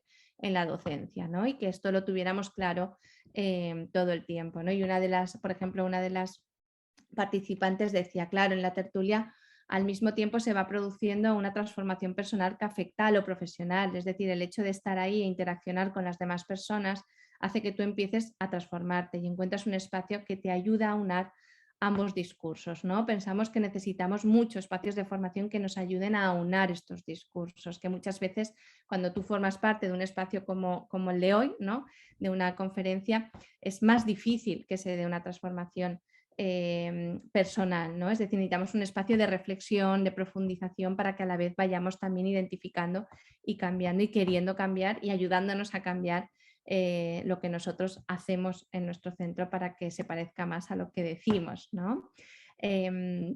Luego, por ejemplo, esta es otra de las participantes, ¿no?, que decía, claro, si cuando quieres aplicar actuaciones educativas de éxito, pues vas a hacer grupos interactivos, vas a moderar una tertulia, tú necesitas también practicar ese diálogo igualitario, necesitas practicar la solidaridad, necesitas practicar las altas expectativas, ¿no?, el querer esforzarte por desentrañar un texto difícil, si después lo vas a hacer cuando trabajes la odisea con tus alumnos y con tus alumnas. Entonces, en este espacio de formación de profesorado, una de las cosas que identifica de forma clara el profesorado es que le permite vivir lo que después tiene que vivir cuando da clase, ¿no?, en esas actuaciones de éxito. Es decir, me ha permitido mucho practicar ese diálogo igualitario y después me es más fácil transferir que los niños lo hagan en la escuela, ¿no?, porque también yo he ido transformando esos diálogos que al principio no me eran tan igualitarios. Por ejemplo, un ejemplo que tenemos al respecto de éxito, ¿no?, y que ellos compartían mucho la transformación que habían tenido en esa tertulia y que había cambiado la forma de hacer en su escuela a todos, es el Julio María López Orozco, que es un centro que tenemos aquí en Elche, y ellos han transferido este espacio de formación dialógica del profesorado, tanto la tertulia como las comisiones de trabajo lo hacen en su centro, lo hacen un sábado al mes, ellos decidieron que fuera sábado, se reúnen un sábado al mes y lo dirige el equipo directivo junto con parte del profesorado y está abierto a toda la comunidad, ¿no? Vienen agentes del ayuntamiento, una inspectora, personas del Centro de Formación del Profesorado, profesores del centro y familiares, ¿no? Y es un espacio en el que, ¿no?, ellos dicen, te ayuda a mejorar las actuaciones de éxito, pero también a practicar los valores en los que tú dices después estar educando, ¿no? Y que practicarlos ahí te permita, pues claro, que si realmente vas a decir que cuando vienen las familias a grupos interactivos hay que tratarles, ¿no?, con diálogo igualitario, con la alta expectativa, confiar en la forma en que van a dinamizar las interacciones, pues cuando ya te estás formando con algunas de ellas, después te es más fácil entender mejor cómo hacerlo, ¿no?, y el poder transferirlo y hacerlo con mayor éxito.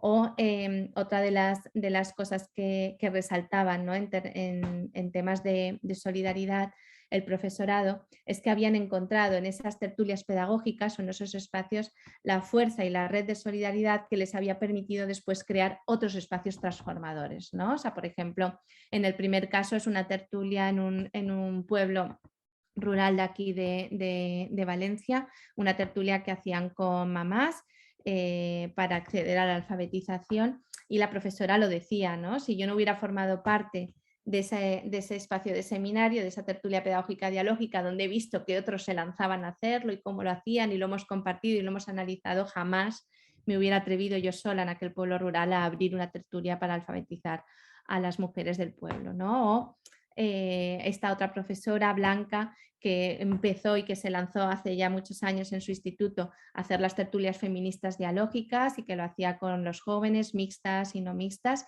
y que ella decía justo eso, ¿no? Es decir, si yo no hubiera debatido en esa otra tertulia los artículos sobre el amor en la sociedad del riesgo, sobre la teoría de socialización preventiva y no hubiera escuchado otros diálogos y hubiera ido transformando, ¿no?, algunas de las formas que yo tenía de entender las relaciones y cómo nos tratamos, etcétera, me hubiera sido imposible después moderar y dinamizar esas otras tertulias con los jóvenes, porque luego los diálogos que te salen son muchos y muy diversos y claro, y necesitas pues poderlos dirigir, entender, ¿no?, y compartir mejor, ¿no? O esta otra diapositiva, esta otra foto que os pongo al final, que es otro espacio de formación dialógica del profesorado que se creó en ELDA, ¿no?, y que crearon profesores a raíz de venir a esta otra tertulia de Valencia, ¿no? Esto lo comparto en el sentido de lo que os decía al principio, ¿no?, de cómo un espacio de formación del profesorado puede crear personas, impulsar personas que lideren transformaciones sociales, ¿no?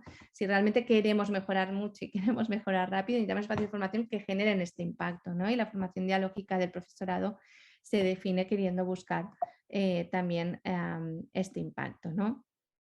Y bueno, aquí son más ejemplos sobre el impacto que tienen estas relaciones de solidaridad y una de los relatos que os traía también, ¿no?, y que pensaba que podía ayudar después a la reflexión es cómo este espacio de formaciones de profesorado ayudan, ¿no?, y empoderan y acompañan al liderazgo educativo que después tenemos en las escuelas, ¿no? Entonces, una el seminario, en el caso del seminario de la tertulia de Valencia, vienen profesoras de diferentes centros, ¿no? Y cómo se transfieren estos impactos a la escuela, ¿no? Cómo se viven, cómo los analizaban, ¿no? Entonces, una de las profesoras que no viene al seminario nos decía, nosotros se lo notábamos cuando ella había ido al seminario esa semana, ¿no?, a la tertulia, a la directora, dice, porque cuando iba, dice, a lo mejor se iba el viernes derrotada de la escuela y llegaba el lunes, que el sábado ese había estado en el seminario, en la tertulia, y volvió otra vez estupenda, segura de sí misma, que había que seguir, que había que hacer las cosas bien, que había que hacerlas con rigor, que ya tengo un rumbo, que tenemos sentido, y con una aspiración a lo máximo para los niños y para las niñas, ¿no? Es decir, que en ese sentido que os decía al principio, de crear espacios que reencanten continuamente al profesorado, porque a veces tenemos realidades que realmente son duras, ¿no? No es que se vaya derrotada el viernes porque sí, sino porque realmente no siempre es fácil.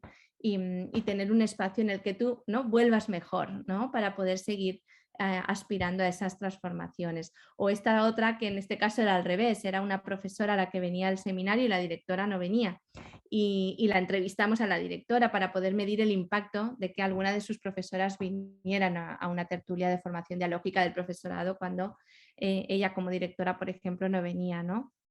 Y entonces ella nos decía, dice, yo no iba a la tertulia, dice, quien iba era Mireia, dice, ya ha sido clave, dice, porque para mí como vicedirectora, en mi labor de liderazgo pedagógico y educativo me ha ayudado muchísimo a tener ese respaldo científico.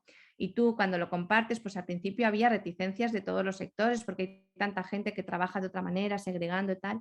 Tener a Mireia nos proporcionaba todo el bagaje científico que nos permitía argumentar y explicar mejor la transformación que estábamos queriendo hacer, ¿no?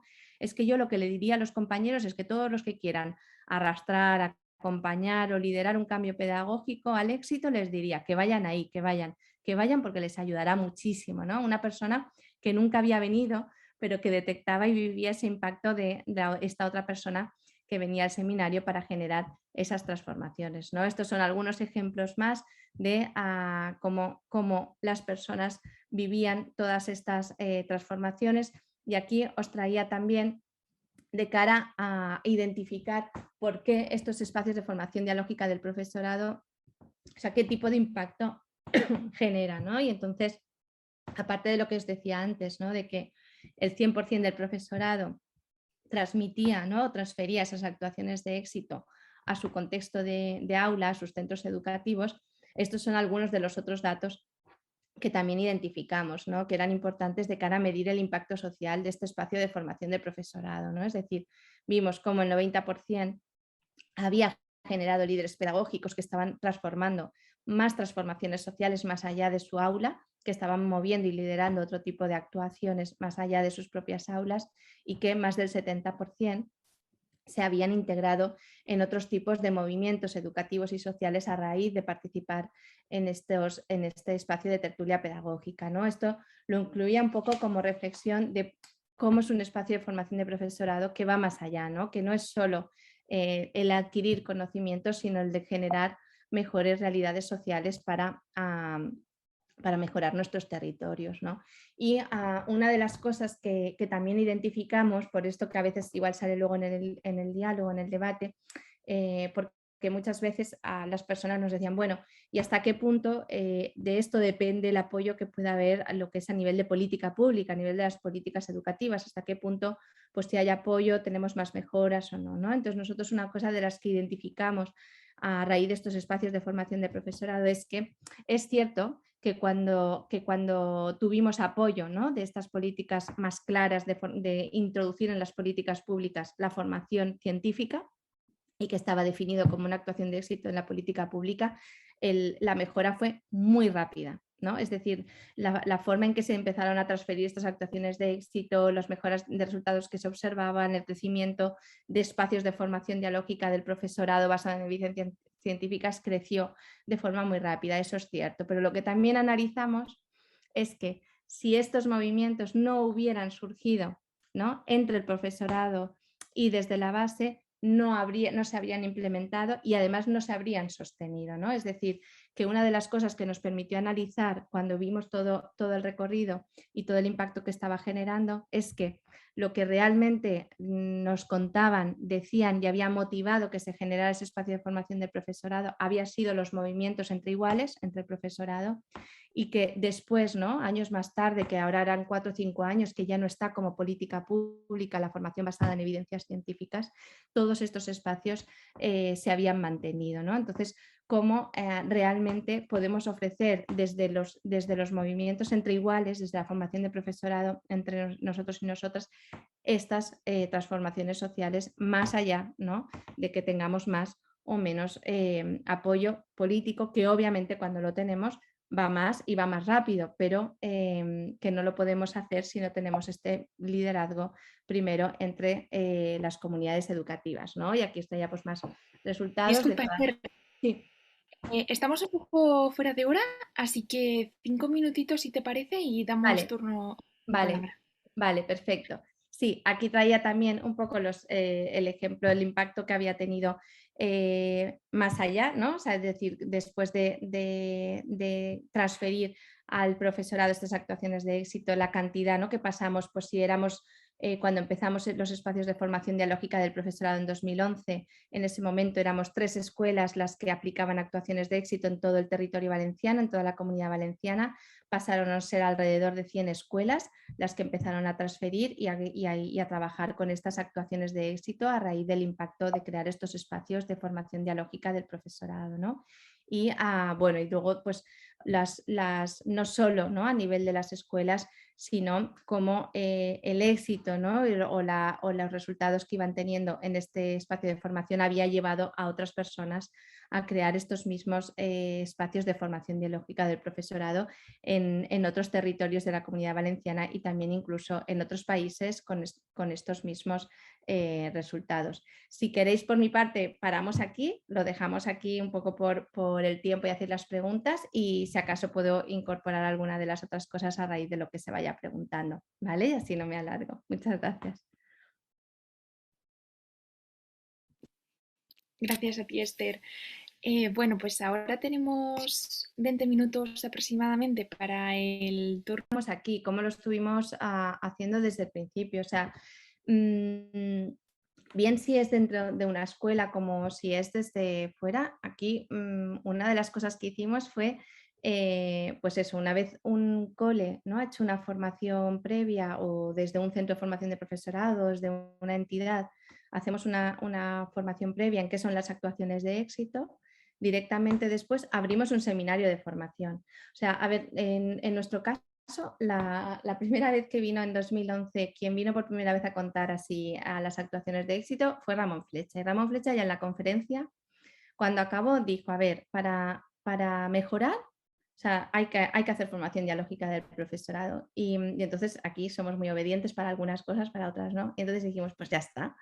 Y entonces al día siguiente pues abrimos esa formación dialógica del profesorado, ¿no? ¿Y cómo abrimos? Realmente éramos 20 personas que prácticamente a muchas de ellas no conocían las actuaciones de éxito. y lo que hicimos fue escoger un libro. Nosotros el primer libro fue Dialogar y Transformar y el segundo Aprendizaje dialógico en la sociedad de la información. Ambos introducen las actuaciones de éxito y lo que hicimos fueron tertulia pedagógica de ese libro. Y es así como nos fuimos formando. En 2011 cuando empezamos 20 personas. Actualmente tenemos inscritos a más de 200 personas y empezamos 20 personas, una tertulia en Valencia y hay muchas más tertulias. O sea, esa ha crecido, pero luego mucha gente de ahí se ha ido y ha montado tertulias en otros lugares. Y así es como fuimos arrancando esta transformación. Claro, ¿cómo aseguramos, no? La guía más clara son las actuaciones de éxito. Eso te quita margen de error totalmente. O sea, cuando hacemos esas comisiones de trabajo y debatimos y leemos, si lo que queremos es para mejorar la cohesión social o la convivencia o reducir la violencia, pues se hace la comisión de modelo dialógico y entonces buscamos, vamos a las 2 páginas que os he dicho, cogemos los artículos científicos sobre actuación de éxito y empiezan a debatir esos temas y a leer sobre esos temas. Y así es como va creciendo también el conocimiento científico de ese espacio, ¿no? A base de leerlas y debatirlas, porque yo creo que también hemos notado mucha diferencia entre lo que es conocer una actuación de éxito porque un día lo has oído en una charla y te vas a aplicarla, ellos mismos lo dicen, a cuando tú la debates y la lees y la debates y la vas mejorando sobre tu práctica, ¿no?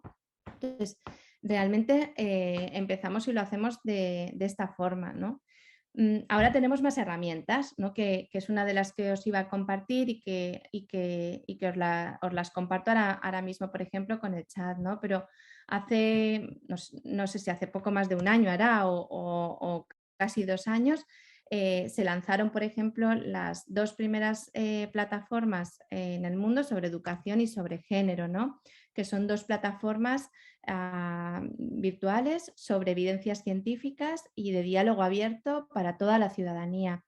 Cuando digo que ahora tenemos más herramientas es porque a nivel internacional y especialmente aquí en estos momentos desde Europa se está liderando una democratización del conocimiento científico súper grande, ¿no? Y entonces sabemos que necesitamos que el conocimiento que creamos las personas investigadoras llegue a las personas y además participen de esa creación del conocimiento científico, ¿no? Es lo que se conoce como la co-creación.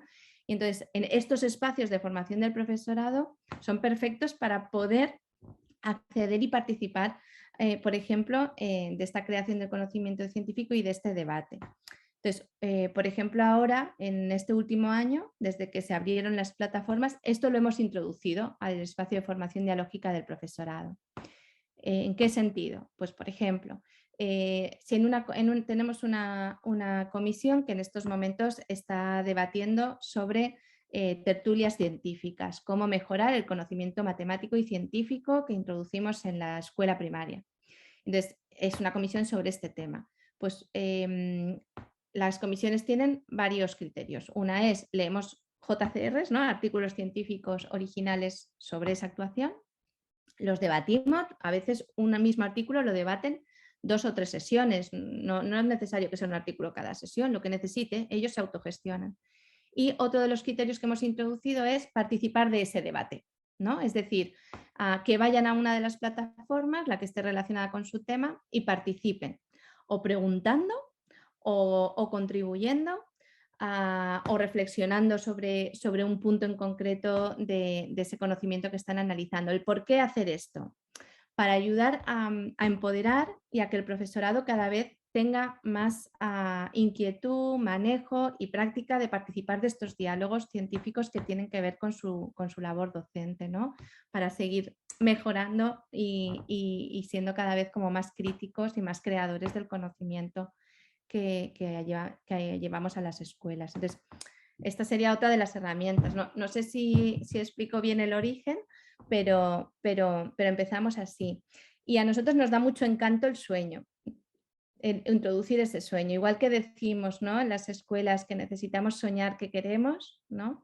pues también en la formación del profesorado. Realmente estamos ahí juntos ¿para qué? ¿No? ¿Qué es lo que nos ilusiona? Recuperar esa ilusión de qué nuevo, ¿no? Qué nuevo horizonte queremos abrir con este año de formación y eso también nos ayuda mucho. ¿Cómo convencer al profesorado que este es el camino?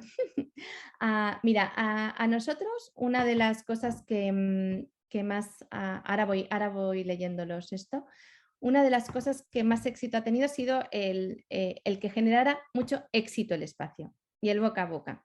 Ya os digo que éramos 20 y hemos pasado a 200 y no hacemos difusión. ¿Me explico? O sea, que no es que estamos ahí, sino que una profesora viene, le da mucho éxito, le ayuda mucho, le da mucha seguridad, encuentra un espacio solidario que le ayudan, que le enriquece, que le hace ser mejor docente, que le hace conseguir mejoras para sus niños y a sus niñas, entonces se lo cuenta a su compañera. Pues vente aquí, ya verás, y pum, al año siguiente viene con otra. Y un poco ha ido creciendo así. Cuando decís sobre... Vale, ahora el de arriba, que es otra cosa. Porque cuando decís sobre la voluntariedad, la gente que participa de estos espacios de formación de profesorado sí que es desde la voluntariedad. Los que coordinamos más por aquí y en algunos de los centros no es de forma obligatoria, sino que son aquellos que quieren, ¿no? Y desde ahí es desde que dándole mucho éxito las demás personas se van acercando. Pero hay que asegurar resultados. Por eso decía lo de evaluar. Quiero decirte, si yo voy a un espacio de formación, en nuestro caso es 5 horas al mes, ¿no? Una mañana, o sea, nosotros uno de los que hacemos es también en sábados, porque el profesorado pues, le va mejor un sábado al mes. Y si tú no aseguras que después de ir una vez al mes, leer, debatir, estar allí entregándose, que va mejorando su realidad, si no vamos midiendo y asegurando eso, claro, la gente se desmotiva. Por eso es tan importante buscar esa mejora, ¿no? Porque para asegurar que quieran seguir viniendo. Y un poco el captar ha sido, el que la gente venga ha sido así.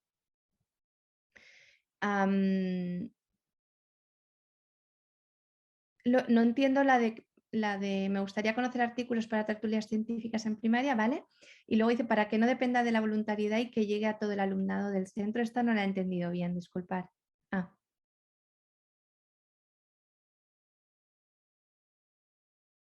El compromiso de acudir y la puesta en práctica entiendo que me estáis preguntando el que alguien empieza a venir y siga viniendo, ¿no? Y el que lo transfiera a su escuela, entiendo que a lo mejor es esto. A ver, nosotros no llevamos asistencia ni nada, ¿vale? Algunos años hay algún profesorado que necesita la certificación y se lleva para la certificación, pero que no hay un control, ¿vale? En este sentido. Entonces la gente participa porque quiere participar y creamos este sentido. Entonces, lo que más podría controlar o asegura la transferencia, ¿no? De lo que pasa en el seminario a lo que transfieres en las aulas, una de las actuaciones que lo asegura son estas comisiones. ¿Por qué? Porque es que ya las definimos para la transformación. Es decir, cuando lo hablamos y estamos pensando en que creamos una comisión porque queremos trabajar las tertulias científicas en la primaria, la comisión ya se define decir, bueno, ¿y qué voy a hacer yo para que las tertulias científicas lleguen al aula? O sea, ya en ese leemos para hacer algo en nuestras aulas. A veces tenemos personas que no están en un aula, porque también viene gente que no está en un aula o que no está de voluntaria en una escuela. También tenemos personas que están viniendo y que en este momento no están en un aula y ayudan a otras personas a llevarlo a sus aulas. Pero la comisión ya se define sobre el impacto social. O sea, buscamos cuál va a ser nuestro impacto social, cuáles van a ser nuestros resultados de este año, qué vamos a contar al resto del seminario cuando acabe el año. Porque cuando acaba todo el curso, ¿no? Lo que se hacemos como un mini congreso de ese espacio de formación y todas las comisiones cuentan sus conclusiones, lo que han leído, cuáles son las conclusiones más importantes para que el resto se beneficie y qué impacto social han generado. Entonces, esto, alguna vez una comisión ha dicho, este año no nos ha dado tiempo, no hemos podido generar ningún impacto porque necesitábamos leer mucho, pero lo haremos el año que viene, vale. Y el año que viene sigue la comisión y lo generan, pero lo regulamos de esta forma, ¿no? O sea, no con otro tipo de obligatoriedad, por así decirlo. Y sobre artículos para tertulias científicas, hay en estas dos webs que he puesto en el PowerPoint, y que si queréis ahora, mientras habla la compañera, lo pongo por el chat. Tenéis artículos sobre tertulias científicas, y hay un vídeo por ahí muy chulo también sobre las tertulias científicas que se publicó hace poco y que yo creo que os lo pueden pasar. María. Hola, buenas tardes. Yo soy la de los artículos de tertulias científicas. Es que nosotros hemos empezado a hacerlos, pero siempre tenemos bueno, no me he presentado, yo pertenezco a un cole de Madrid, de Rivas Vacia Madrid, que es comunidad de aprendizaje, y estamos explorando últimamente el tema de tertulias científicas, pero siempre tenemos la preocupación de cómo seleccionamos textos de calidad. Buscamos cosas y estamos haciendo cosas, y de ahí venía la preocupación de coger textos que sirvan de verdad Ya te entiendo, sí. No era tanto artículos sobre cómo se hacen las tertulias científicas. No, ya llevamos mucho tiempo haciéndolo. Vale, sí, a ver, el criterio, y también otras personas que estáis aquí podéis aportar, sin problema, pero que el criterio sería lo más cercano a la obra original, dependiendo de la edad, de lo que queremos debatir, o al conocimiento más original, ¿no? O sea, por ejemplo, cuando queremos leer sobre algo de salud, o cuando quisimos, por ejemplo, hicimos tertulias científicas cuando empezó la COVID con el alumnado de tercero, cuarto y quinto de primaria, para que entendieran, ¿no? Y estuvimos combinando matemáticas, enseñanza de las matemáticas con estas lecturas científicas sobre el COVID. Entonces cogimos directamente artículos JCR de impacto científico, el artículo original, lo que leería otro médico, ¿no? Por así decirlo. Y dependiendo de la edad, lo que sí, esto es un criterio que con este de alta expectativa es ir cuidando, lo que sí que hicimos fue eliminar algunas partes que hacían como muy complejo el texto para esa edad. Eliminamos algunas de las partes y leían el texto original. O sea, siempre yo creo que el criterio es acercarse al conocimiento más puro posible, sabiendo que podemos tener acceso. ¿Me explico? Entonces, igual que hacemos con las literarias, que ya sabemos que a veces leen adaptaciones que no es lo mismo, pero vamos, ¿no? Siempre damos un poquito por encima para que accedan hasta que ya llegan al original, ¿no? A la obra original. Pues aquí sería intentar buscar este mismo criterio. Claro, en las tertulias literarias hay publicados un montón de listas de libros recomendados, pero en las científicas no encontrábamos, no sabemos muy bien. Entonces, claro, buscamos cosas, creemos, pero bueno, hemos empezado, se están haciendo, pero probablemente, quizá la comisión vuestra de tertulias científicas. Sí, claro. Igual sacan ahí algo y os decimos, se ha abierto este año. Ah, vale. Y además es virtual, o sea que ahí lo dejo. Sería interesante poder contactar y meterme en ese mundo, ¿no? Para el que me preguntaba que cómo enganchamos a la gente, es así. Claro. Estaría muy bien porque esto podía haber transferencia a Valencia-Madrid.